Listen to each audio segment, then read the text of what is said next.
انا نجاوب على السريع بس نبحث عنه، ليس هو اللقب. اليوم من يتحدث على مباراه معاداه واعاده مباراه قانونيه لا لا لا لا لا, لا ابدا، هذا عمل، هذا لغو ونحن لا نريده. انا كنقول لك انا كمغربي اليوم الا غيجيو يعطيوني اليوم الكاس يخليوه عندهم، انا صادق ما بغيتوش. انا الكاس اما نربحو في الميدان ولا ما نربحوش، لانني الا ربحته بهذه الطريقه فمعناه انني كنت كنطبق، كنت كنكولس. انا ما كنتش كنكولس، هذه الاولى.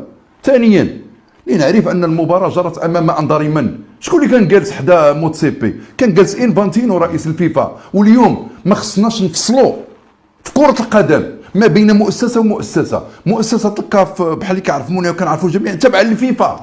الفيفا هي المؤسسه الام، الفيفا لا يروقها ما حدث.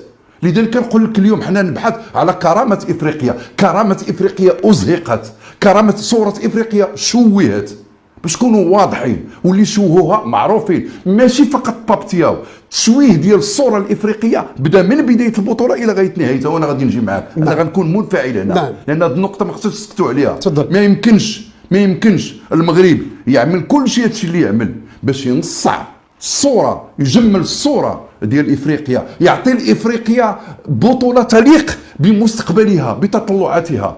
يعني تجسيد للرؤيه الملكيه، كيف بغى يشوف افريقيا صاحب الجلاله، كيف بغى يشوف افريقيا نهار اللي مشى دخل للمؤتمر الاتحاد الافريقي، عاد اليه قال له انا عائد لكي اجعل من افريقيا تقف على رجليها وتصنع مستقبلها. هذا الكاس افريقيا كتنظم صوره من هذه الاراده الملكيه تجاه او هذه الحكامه الملكيه تجاه قارته. اذا واضحه. منين نجي انا نعمل هذا الشيء كله ويجيو ناس اللي هما مجرد صناع للفرجه يعملوا يعيثوا فسادا في كاس افريقيا الامم، انا لا اقبل هذا الامر. ما كنتكلمش على بابتيا لوحده منعم، بدات من بدايه البطوله، من التصريحات، من الكولسه، من المدربين كيطلعوا لي من الساطين الصحفيه يواجهون صحفيين ويتكلمون على التحكيم وعلى التشويش وعلى كذا والتنظيم والناموس.